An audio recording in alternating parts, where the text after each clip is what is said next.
خواجہ مظہر الحق صاحب additional secretary south Punjab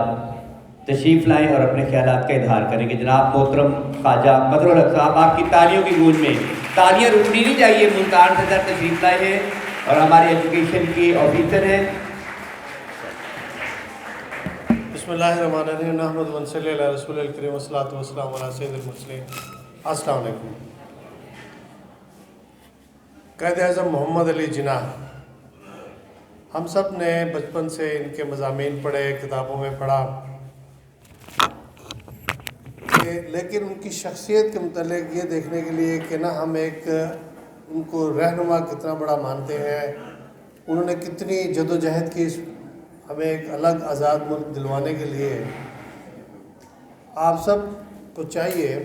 ہمارے عزیز طلباء کو، کہ قائد کی زندگی پہ ضرور پڑھیں۔ یہ وہ ہم تو آج سن رہے ہیں کہ اتنے برس گزر گئے اور ہم نے ملک حاصل کر لیا، ہم نے چونکہ آزاد ملک میں آنکھ کھولی،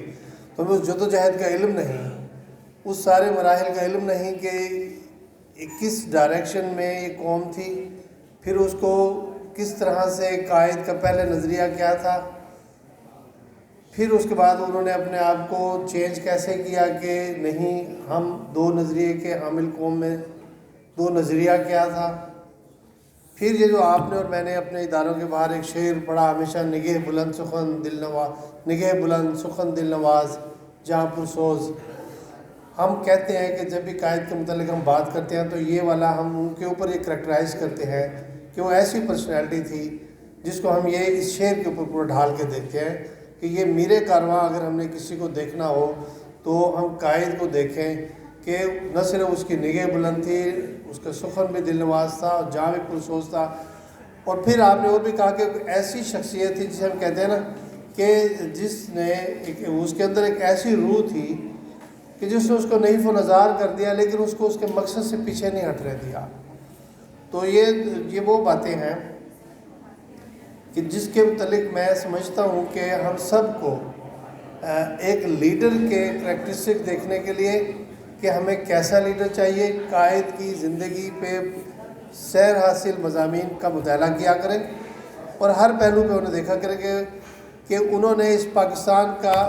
خواب دیکھا نہیں، خواب کو عملی شکل دی تھی۔ تو عملی شکل دینے میں جو جد و جہد چاہیے، جس طرح سے ایک اچھا کریکٹر چاہیے، اپنے فیملی بیک گراؤنڈ کے ساتھ، ایک اسٹرانگ بیک گراؤنڈ کے ساتھ اس ملک کے لیے جس طرح کی قربانی چاہیے، وہ تب تک ممکن نہیں جب تک ہم اس کو پڑھ کے دیکھ نہ لیں۔ تو آج کے دن کا پیغام میں نے یہی آپ کے لیے سوچا تھا کہ یہی ریکویسٹ کرنی ہے طلباء سے بھی، اساتذہ سے بھی، کہ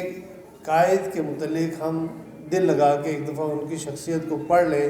کہ مذہب کے متعلق ان کا کیا نظریہ تھا، ملک کے متعلق ان کا کیا نظریہ تھا، طلباء کے متعلق ان کے کیا خیالات تھے، اور آج بھی ان کے تمام اقوال ہمارے لیے رہنما اصول کے طور پر کام آتے ہیں۔ تو ایک دفعہ پھر ریٹریٹ کرتا ہوں کہ ہم ان کی زندگی کا مطالعہ